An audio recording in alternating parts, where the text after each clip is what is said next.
I'm back for our English 8 Week 3 video.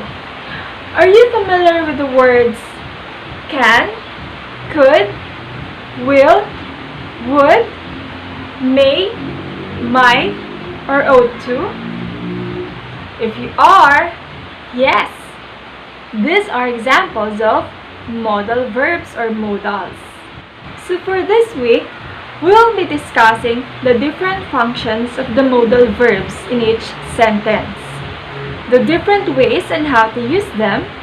So before we start discussing, I want you to get your module in English 8 for week 3 with the topic modals, and also you will be needing a yellow paper so that you can put your answers in your yellow paper and also your ball pen. Kindly also get your big notebook in English 8 so that you can take down important notes while listening to this discussion. Okay? So you better finish this video because I will be telling later what are the activities that you need to answer for this week. Happy learning and enjoy learning! Hello, my dear grade 8 students.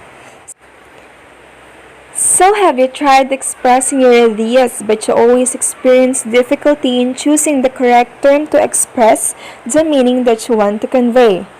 For example, you want to construct an English sentence, but then you're having a hard time because you don't know what's the appropriate or what's the right word that you will use in your sentence.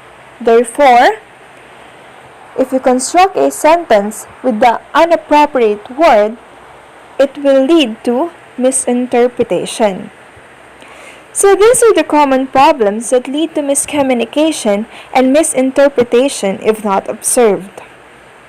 So this module will bring you to the journey of learning the purpose of modals in English language. There are lots of ways to communicate thoughts and ideas while talking, depending on the intention of these ideas. Many different words or groups of words can be used to express what a person wants to say. One of these groups of words is the modal verbs. We all need to express our moods and emotions both in writing and in our everyday life. Using modals can have an outsized effect on how information is received by others, and subsequently even how we judge the speaker, their credibility and competence, without actually changing the content itself. Yes, you heard it right, my dear students.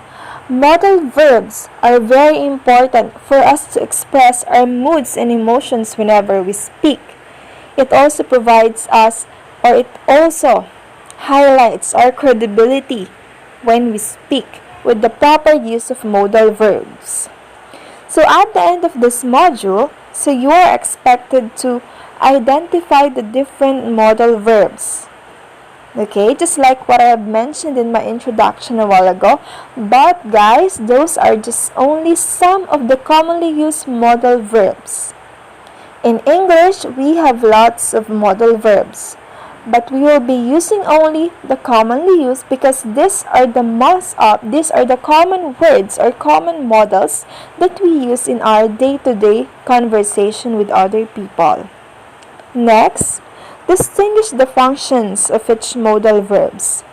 We will not only use modal verbs without knowing their functions. Okay? The sentence or for example, our intention, our content in our conversation will lead to miscommunication because we did not use the modals properly. And lastly, you will use modals appropriately in your activities. Let's start first with the first activity that you will answer. So you're gonna answer what I know. So the instruction is, read the sentences below, determine the word that adds meaning to the main verb in each sentence. Then write your answer in your yellow paper. So we have here 5 sentences. I will answer the first one for you so that it will serve as the example. So just a tip. Just a tip for this activity, you need first to find the verb in each sentence. The verb is the action words, okay? Salitang kilos, pandiwa in Filipino. So in our first sentence, Sam should be here by now. We have an auxiliary verb here, be. No? So we are looking for the word that adds meaning to the main verb. Our main verb in sentence number 1 is be, auxiliary verb be. Therefore, the word that is added before or the word that comes before the main verb is should. So the answer is should. Okay, it's your turn to answer number 2 to 5. So you must finish that, okay?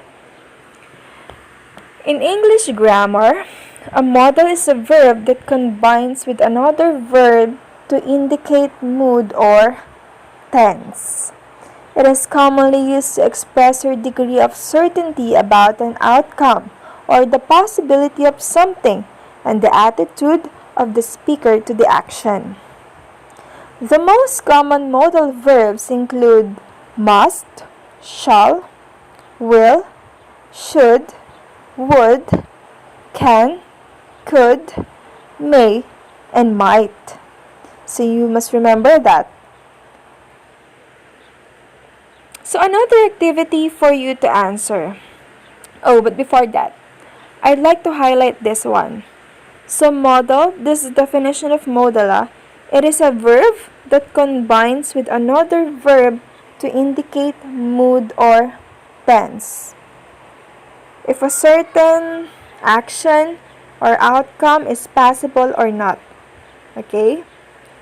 So always remember the keywords.